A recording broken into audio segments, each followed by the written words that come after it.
What's going on, everybody? Welcome to the new and improved Tusk Talk. My name is Wooly. This is AJ, and let's just dive into the topic. Let's go. Let's do it. Yeah.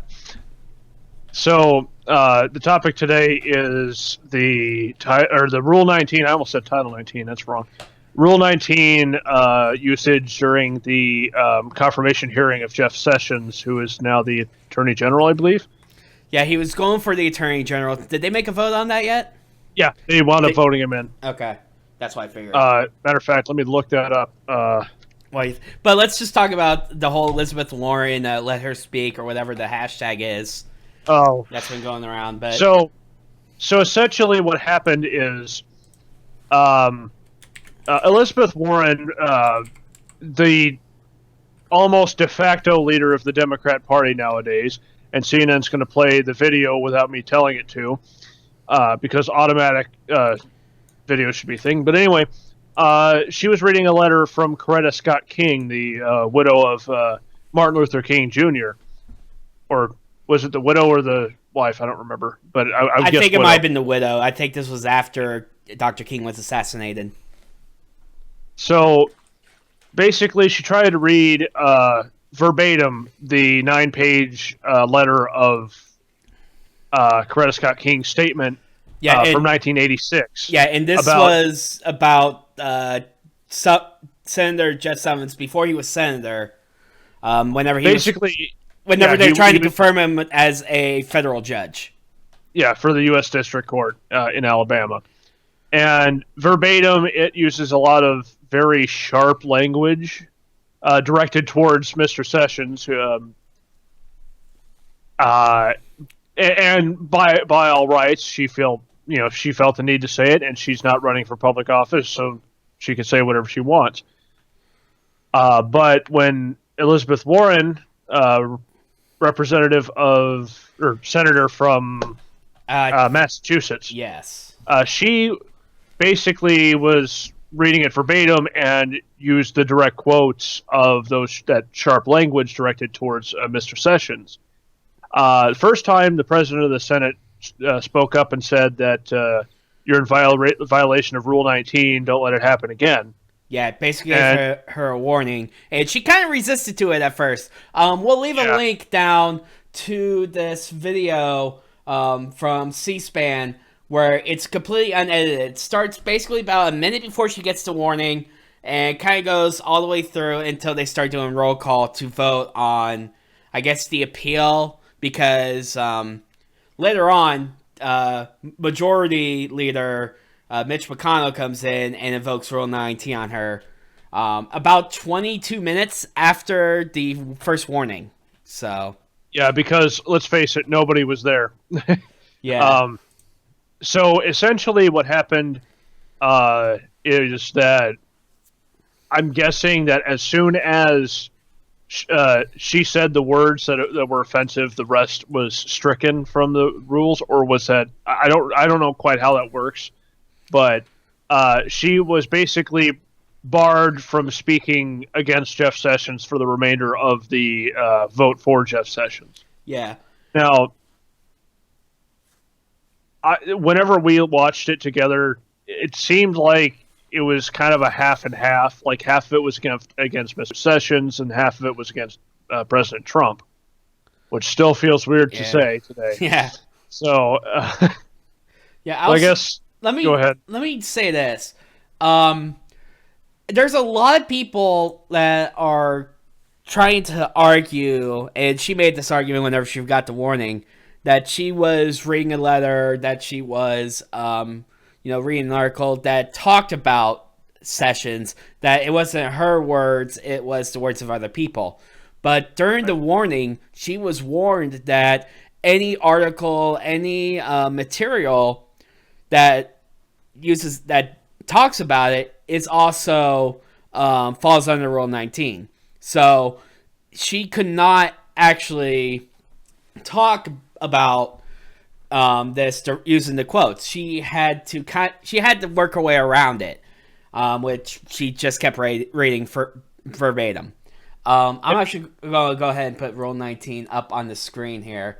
The specific part of it that matters is the second second section. Yeah. No senator in debate shall directly or indirectly, so basically at him or by any form of words impute to another senator or to other senators any conduct or motive unworthy or unbecoming a senator. So basically, you can't call someone an asshole. Yeah, pretty much. Even though they clearly are, you can't say that. You can't call them an asshole. You can't call them racist. You can't accuse them of something that they didn't do. Stuff like that. This was basically put into place because early on in the country's history, Wonderful history. Yeah, our wonderful history. Congress, both the House and the Senate, were basically madhouses at times. If you could go and talk smack about any senator, and these usually resulted in fights, and this is still during the time where dueling was a thing. So this rule was put into place to basically keep the debates civil, or at least civil enough to get through Congress. Which, Congress plus civility doesn't mix very well. At least it's better than Parliament, where there's a 2-drink minimum. So, but anyway, they invoked Rule 19 on her, and basically this caused a lot of outrage. It basically started the Streisand effect because people were saying that they silenced her, which I can kind of agree with, but kind of not. We'll kind of dive into that later, but there's a bunch of hashtags that were trending when this happened a couple of days ago. And, she's basically gotten her word out much farther than she would have if this had not happened. It's basically kind of like how we talk about how Milo basically benefits from the Streisand effect, where he gets a larger platform to speak on because people try to silence him. This time it's kind of reversed on and helped the left instead of helping the right. So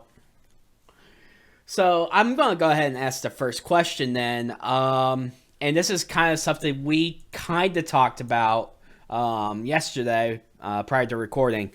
Do you think this rule was invoked correctly? And kind of give an explanation as to why you think it was. Hang on, I'm trying to get my... Okay, there we go. I think it was, but they could have gone about it a little better. Yeah. So my rationale with this, it's set in stone. And as I brought up yesterday when we were talking about this, I could quote you, or I could quote a friend or something and say, quote, Wooley's an asshole. But the thing is, I'm still calling you an asshole because, quote, I quoted somebody who said you were. So by using somebody else's words, I'm attacking you. That kind of doesn't seem right. But at the same time, since nobody was there to listen to it, Mitch McConnell wound up having to... somebody probably told him, hey, wake up. There's an opportunity to get her to shut up. Because they were filibustering the hell out of it. It wound up being like a 48-hour event. Mm-hmm. But 20 minutes later is kind of too late. She had pretty much finished her point about that. And if the letter wasn't exactly... They finished it eventually, which we'll get into that a little later. But if I remember, it wasn't all that much. Yeah, it was like a paragraph or something left. Maybe even a page. I don't know. But the fact is, she still got her message across. So by saying that she was shut down because of it, no. But I'm getting ahead of myself. As far as whether they invoked it correctly or not, they should have done it immediately instead of let her talk for another 20 minutes. Yeah. Yeah, I'm kind of in the same boat as you on that one. I kind of question why they waited so long to actually go and invoke Rule 19, because I think technically speaking, they have it like where it was done, technically correct, but I don't know. It seems like they kind of abused what the rule is for a little bit. And here's a point that Philip DeFranco brought up because we both watched his video on the topic as well, because he's actually a very neutral person when he talks about this stuff. And the big he's thing, a good reference point anyway. Yeah, he's a very good reference point. But one of the things he brought up is, if you're the president of the United States, why don't you just have all your cabinet members be senators? Because you can invoke Rule 19 on every single one of them. On every single one. And there probably needs to be something added to Rule 19 that says, if a current senator is up for nomination of another public office, he is thereby considered a nominee and no longer considered a senator. There needs to be something along that line. Yeah, but the argument against that would be that technically he's not even though he is a nominee, technically he's still a senator until he gets the job. He's still a senator. Yeah, but I think at the same time, if he's up for the job, I think that needs to be something that's in there. I really think that if you are up for any sort of other public office other than senator, you should be questioned. Your record, the opinions of the people back then, any historical documents should come up. And right now we're living, and this is kind of I'm going to go a little off subject, but I'll curve back around. Hopefully, I know how I am. Yeah. So we're living in a day and age now where everybody's looking at each individual word that you say rather than the point that you're trying to make. Mm-hmm. And while both sides are doing it right now, like especially with, for instance, the Trump ban, I feel like they're looking at the wrong word. They're focusing too much on the word ban instead of a temporary shutdown of refugee services or whatever. I think they're nitpicking that word specifically because it's such a strong word, and we're winding up seeing that this is going to be the case for both sides. The Republicans are nitpicking the Democrats by saying that you're reading Coretta Scott King's argument or letter against Mr. Jeff Sessions.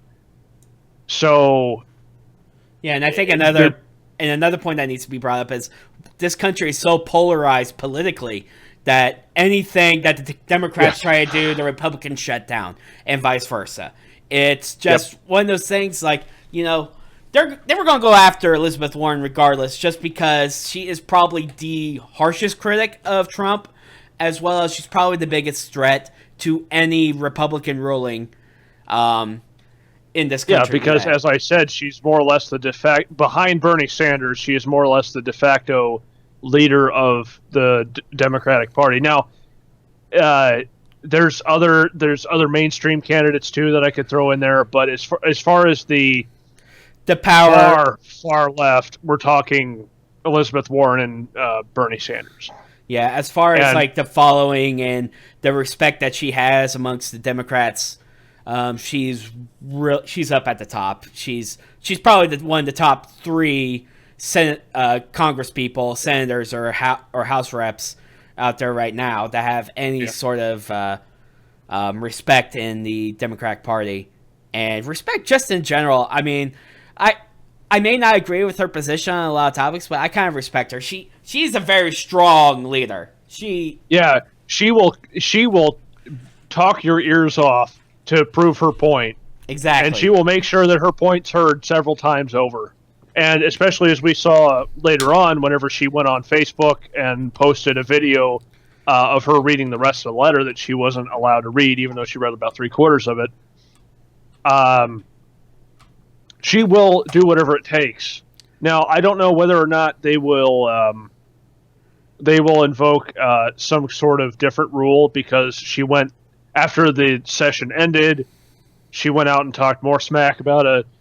Well, I guess it doesn't matter now because she's the actual attorney general. Yeah. So. Well, I don't think they can invoke the rules outside the Senate floor.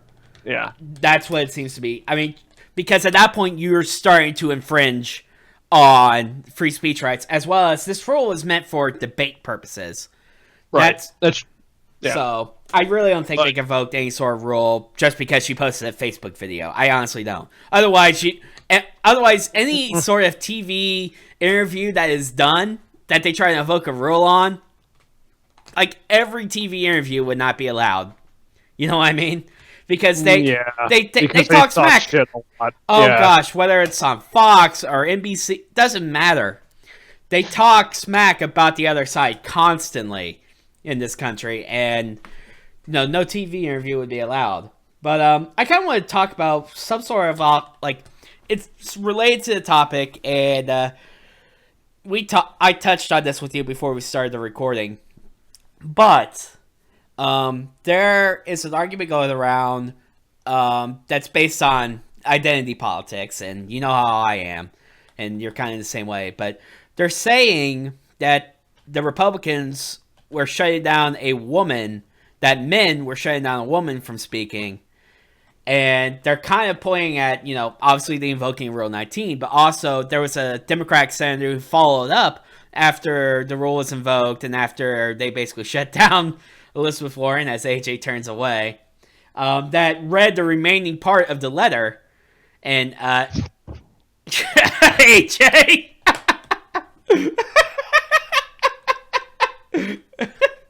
Are you okay now?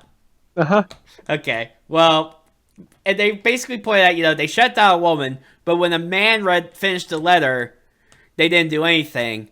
And I kind of want your thoughts on this, because we both looked into it, and I think there's a different story with what they did with the male senator. I forget his name right now. I'm sure if we looked it up, we could probably name him, but yeah, we'll leave that detail. It's not really too important. But I think there was a difference in the male senator reading it, because he did not name Sessions until the end of his time before he moved on. And I gotta ask, do you think that the whole women being shut down by a man thing is even relevant in this conversation? Well, Senator Tom Udall was the guy that finished reading the letter. I believe so. No, it's Senator Jeff Merkley, rather. Merkley, yes. Yeah. Okay, so anyway, what was the question? So basically, do you think that the argument that a woman was shut down by a man, do you think that has any sort of place in this whole debacle? Because I'll give you my opinion right now, as I'm going to just go to my screen while you look at that. I honestly don't think that has a place, because you look at what happened with Warren. She got to talk for 20 plus minutes after she got her warning. And she continued to name Jeff Sessions, continued to read the letter, read articles, yada, yada, yada. Talked about Trump. And a little bit about Trump, yeah. And then after she got Rule 19 invoked on her and she had to go sit down, this guy comes up, and he does not name Sessions by name until pretty much the very end, where he was basically done and passing along to the next senator to continue the filibuster or whatever. So yeah, what a filibuster that was. That's my nickname too, Dr. Filibuster. Dr. Filibuster. But yeah. I'm boring and I last a long time. That last part might not be true. But yeah, I honestly don't think you can make the male on female argument in this. I'm not going to show the label, but I have procured a wonderful elixir that will help me get over this problem. It's an elixir that you are not allowed to drink unless you are of a certain age in your country. Yeah, so this elixir is not for everyone. I haven't even tried it, so that's going to be interesting. But anyway, I don't think you can say that it was or that a woman was shut down by a male and then a male wasn't shut down by a male, because the difference is one person was being vague and the other one was reading it verbatim. Mm-hmm. The male was reading it, Merkley or whatever the heck his name was. He read it he read it as vaguely as he could, and just to get his point across without saying the exact words. So this is where the gray area happens, and this is where a lot of people get frustrated. And I can understand why, because if one person's going to do one thing that's technically bad, then why not the other? And to me, I think that if he was if he was vague about it, it shouldn't matter, or it matters, I guess, because if you're vague about it and not like I could say, people in my previous example of calling somebody calling you an asshole and me quoting it, okay, what if I said that public opinion of you isn't or certain views of people aren't necessarily as high as we would like? That's a lot softer, because then the wording's different. The whole meaning almost changes. Instead of calling you an asshole and then you're all riled up because you know I'm calling you this and you're throwing stuff at me. It's basically to kind of soften some of the sharp points of an argument, but it's almost ambiguous. We're in a kind of a really gray area. Yeah, and I really think that you have to, first of all, they have to give a warning and then invoke Rule 19 like they did with Warren. And I don't think there was enough in that guy's speech to invoke Rule 19 to begin with. If there was, it didn't come up till the very end, and at that point, it was useless to even try to invoke it.